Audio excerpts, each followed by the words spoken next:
I'm Aaron. I work on Cosco, which is a service that is basically part of the Spark engine at Facebook. Specifically, it handles shuffle, which is the transfer of data between Spark stages. I'll talk about how we can use Flash hardware to make Cosco more efficient. I'll start with some motivation, then I'll go over the basics of shuffle architecture. I'll describe the basic idea of using Flash to improve efficiency. I'll go into some more advanced techniques. I'll talk about future improvements that we can make, and I'll talk about some testing and analysis techniques.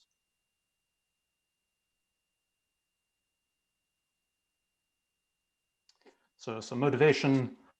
The reason why we use Cosco at Facebook is because it dramatically improves I/O efficiency. So you can think of disk service time as the amount of time that spinning disks spend to serve shuffle data. And this metric goes down about 3x with Cosco. That said, Cosco does use some compute resources. Specifically, it consumes memory. By using Flash, we can consume a lot less memory with a relatively small amount of Flash. So two reasons to care are improving I/O efficiency and improving compute efficiency. We're less focused on query latency because we mostly use Spark for batch workloads. And I'll also talk about some techniques for development and analysis, which I hope are generally useful even outside of Cosco. So some basic shuffle architecture.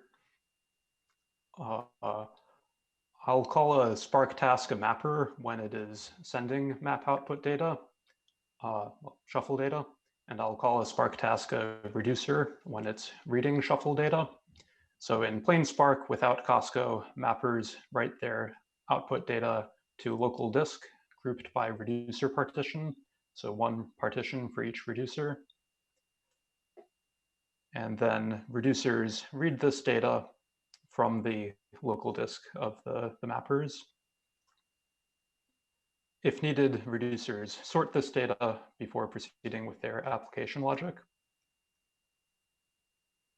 So there are kind of two problems here in terms of I/O efficiency. One of them is write amplification.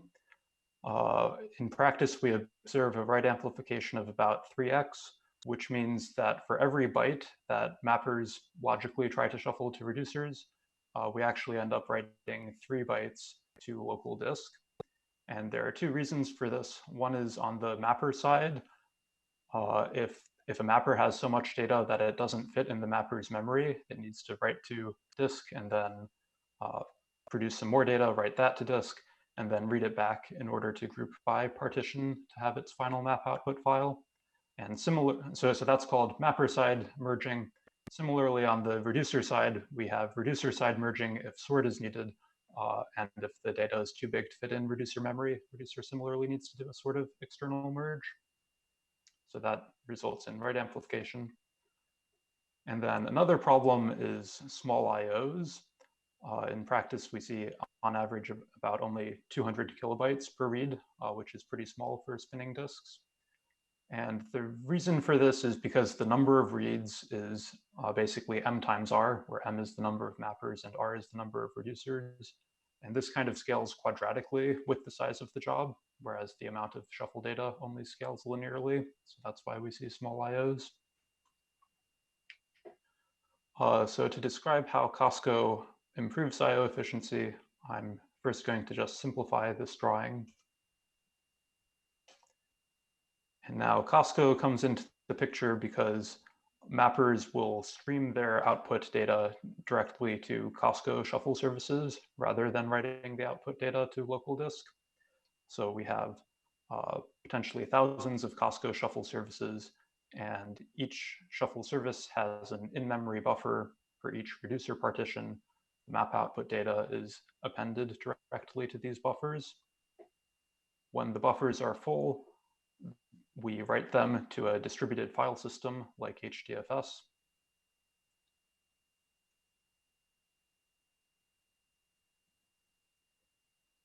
And then reducers read this data from the distributed file system. So each file that a reducer reads is dedicated entirely to that reducer, and these files are tens of megabytes, so that solves the small I/O problem. And we also solve the write amplification problem, or we improve it a lot, because there's no mapper side merging. Again, the mappers stream their data directly to shuffle services. There might be some reducer side merging if there are too many files for a reducer to open all of them at once, but it's less of a problem. So this is Shuffle with a focus on what's relevant for Flash. There are other parts of Cosco, particularly metadata management. I won't go into them in this presentation, but if you like, you can see our presentation last year that goes into some of those details. There's a link at the bottom of this slide. And I'll also summarize by saying that Cosco is a reliable, fault-tolerant, scalable distributed system. So let's talk about how we can use Flash to make Cosco more efficient. Let's take a closer look at what happens inside of these shuffle services. The data is sent from mappers in, we call them packages of a few tens of kilobytes. And the data is appended in memory to this in-memory buffer per partition in the shuffle services. So the basic idea of using Flash is that we can replace this in-memory buffer with an in-Flash buffer, just write directly to Flash rather than writing to memory. And I'll observe that this is a very friendly pattern for using Flash. The main challenge of working with Flash is that there's limited Flash endurance. That is, if you write too much to the drive, it's going to wear out more quickly. But some patterns of writing to Flash are much more friendly for write endurance than others. Specifically, lots of random small writes are bad for the drive relative to the amount of data written. And this appending pattern, writing a few tens of kilobytes all just appended to the same file, is very friendly for Flash. So this is how we minimize wear on the drive. After the buffer is full, we read it back to main memory for sorting, if sorting is needed. And I'll also observe that Flash is a bit slower than main memory, but it's not a problem for this use case because all of these reads and writes to Flash are generally non-blocking, and also the latency is much less than the total amount of time that this data spends buffering in memory. So let's evaluate this with a rule of thumb. The rule of thumb that I'll use is let's assume that you're indifferent between deploying 1 gigabyte of RAM in your cluster or an amount of Flash that can endure 100 gigabytes of writes per day. So this first main bullet point has some numbers justifying that. But I'll note that there can be lots of factors that go into this decision of how much DRAM would you prefer to deploy versus how much Flash. And one of the factors is that DRAM consumes a lot more power than Flash does. So to apply this rule of thumb, let's imagine a hypothetical cluster with 10 nodes, each of them using 100 gigabytes of DRAM for buffering. Applying this 1 to 100 rule, we would be indifferent between using this cluster versus one where each of those nodes has that 100 gigabytes of DRAM replaced with 1 terabyte of Flash.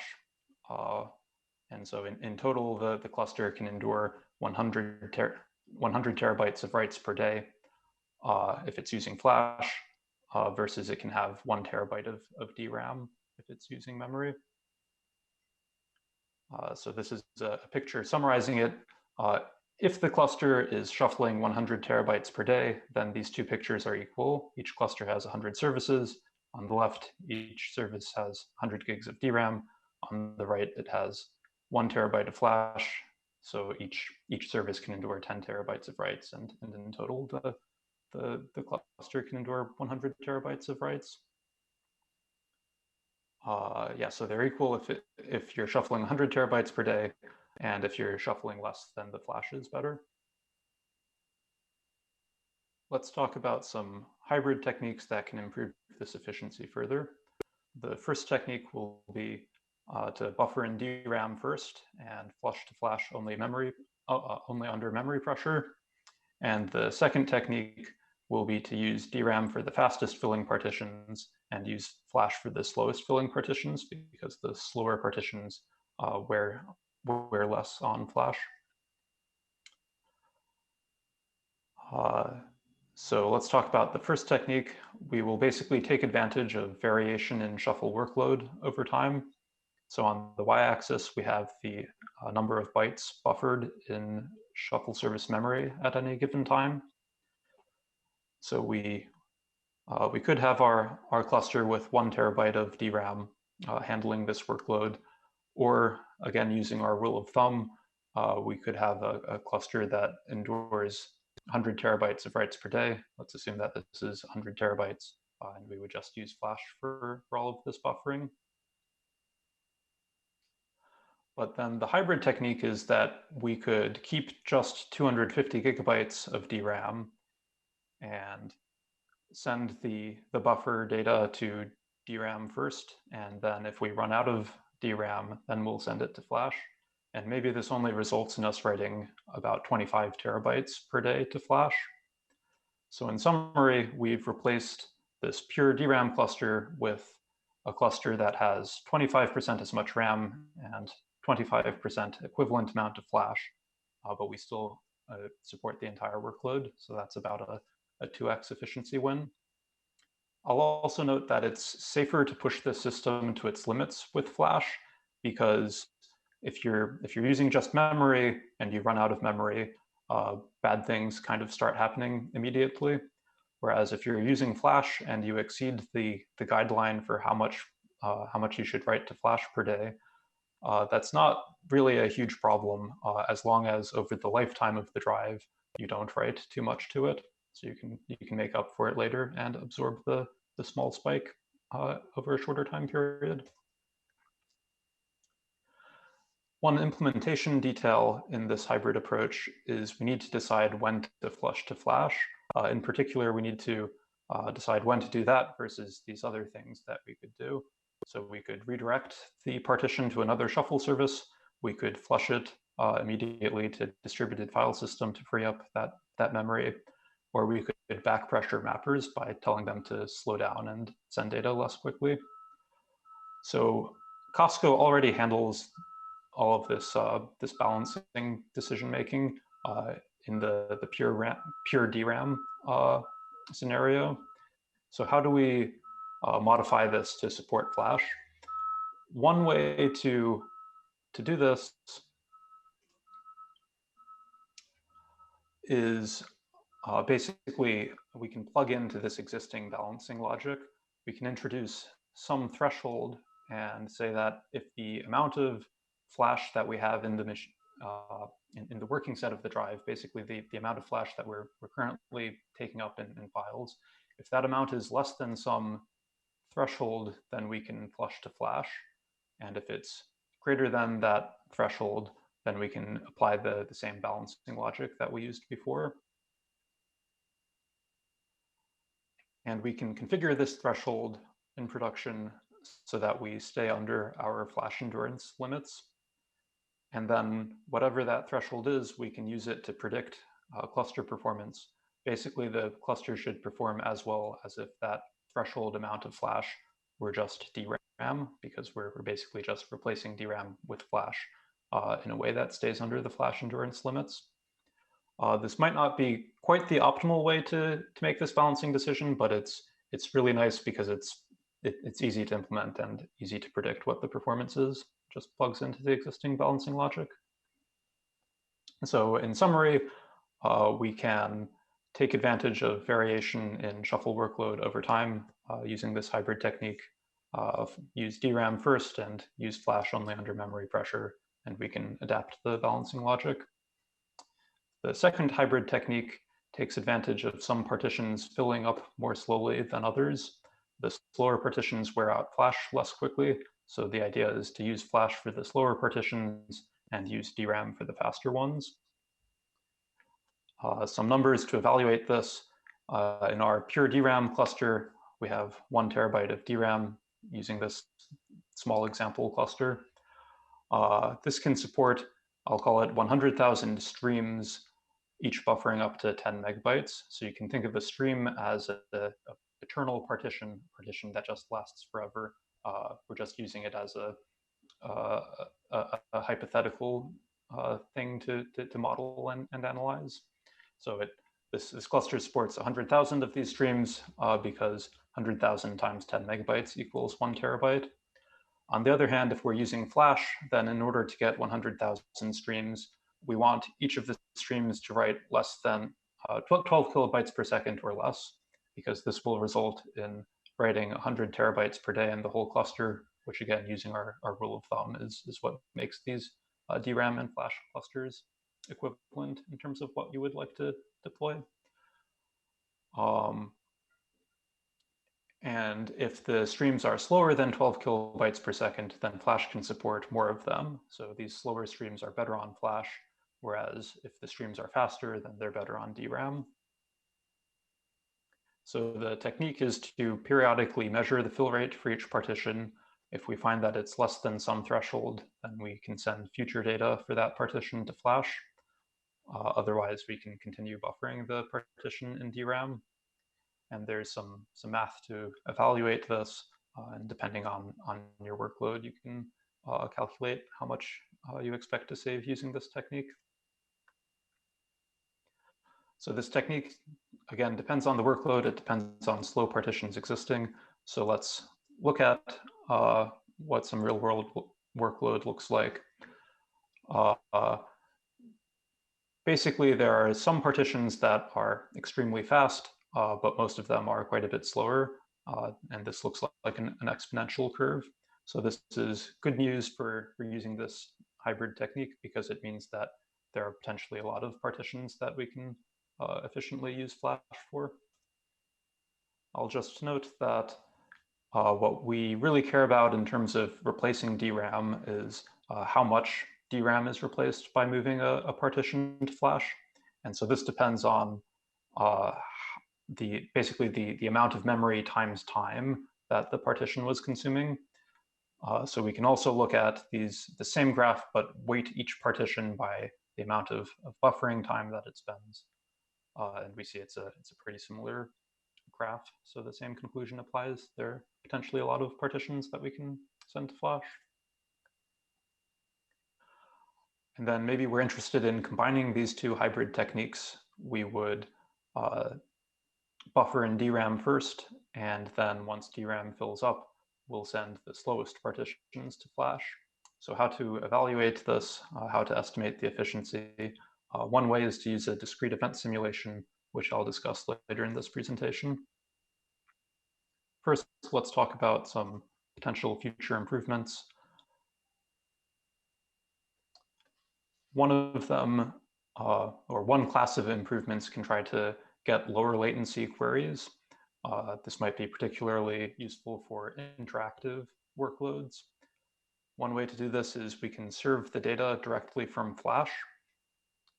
In a sense, it's kind of free to keep this data around on Flash until the drive fills up, because we're expecting to be bottlenecked on Flash endurance rather than Flash working set size.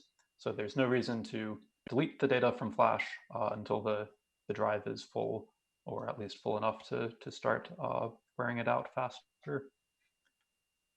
So this is one way to improve the latency of interactive queries.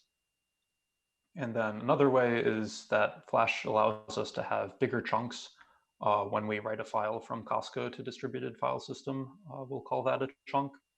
And then bigger chunks means there's less chance that the reducer needs to do merging to get sorted reducer input. So that can also be useful for interactive queries, lowering query latency in general.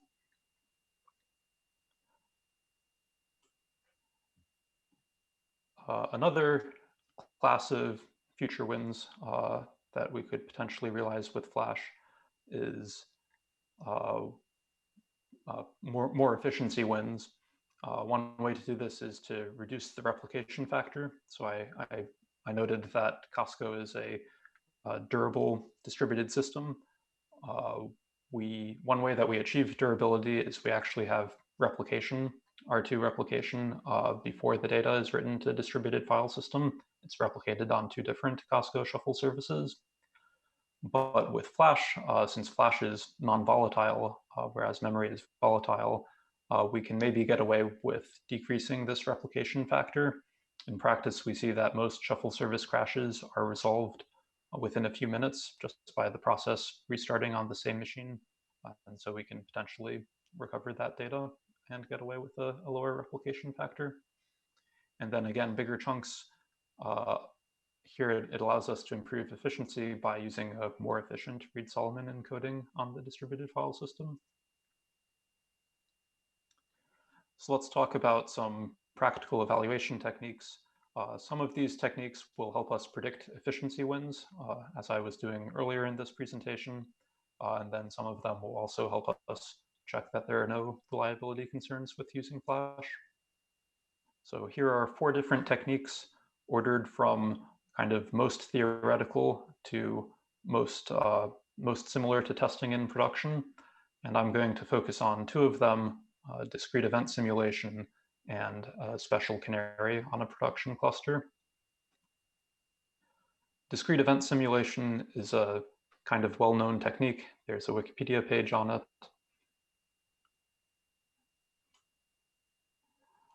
And the basic idea of discrete event simulation is each step in your simulation corresponds to an event.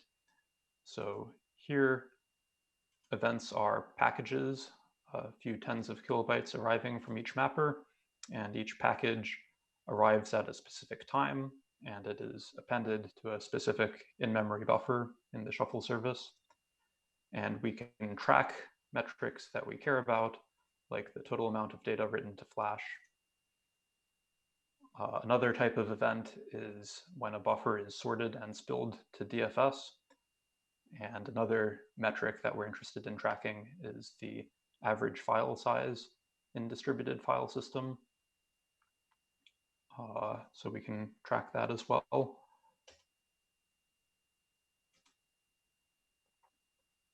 And we can drive this simulation with real-world data. We have this Cosco chunks dataset. We have one row written for every chunk file that we write to DFS, and this contains information like the chunk size and the amount of time that the chunk spent buffering. We can use those 2 numbers to derive the chunk fill rate, and we can use that together with the chunk start time to, that is the time that the chunk started buffering. We can use that to drive the simulation and decide which discrete events we should try simulating when. And again, we can use this to predict efficiency. In particular, you can imagine having a certain memory limit on each simulated Cosco shuffle service. And once we hit the memory limit, we'll send the slowest partitions to Flash. And we can use this to figure out if we have such and such memory limit, we end up writing this much to Flash. And if we have more memory, how much less do we write to Flash? And overall, we can predict how much Flash we need to place how much memory. So that was discrete event simulation. Another technique is basically to Canary in a production cluster. But there's something interesting here because the most naive thing that you could do is you could replace some pure memory shuffle services with some pure Flash shuffle services. Or rather some shuffle services that have some Flash. But it's not particularly easy to observe the results of that Canary because many of the metrics that we care about are observed on mapper tasks, and each mapper talks to potentially many shuffle services. The mapper could even talk to different shuffle services over the life of the map task because we do this dynamic balancing. We might redirect the mapper to a different shuffle service for a particular partition. So it's hard to say if we see a change in mapper metrics, is it due to this pure Flash shuffle service, or is it just a change in workload over time?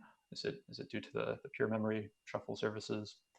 One way to get a better understanding of these metrics that are observed on mappers is to use this feature that we were already using in Cosco, even before using Flash. We call the feature subclusters. Basically, each shuffle service, or all shuffle services, are divided into different groups that we call subclusters. And each mapper only talks to shuffle services from one subcluster. Before Flash, we used this to limit failure domain and for some other reasons. But it's nice for Flash evaluation because we can put the Canary machines with some Flash, we can put those all in one subcluster, and then we can compare the aggregate metrics between mappers that used a subcluster that had Flash machines versus mappers that used pure DRAM subclusters. And this insulates us from changes in the workload over time.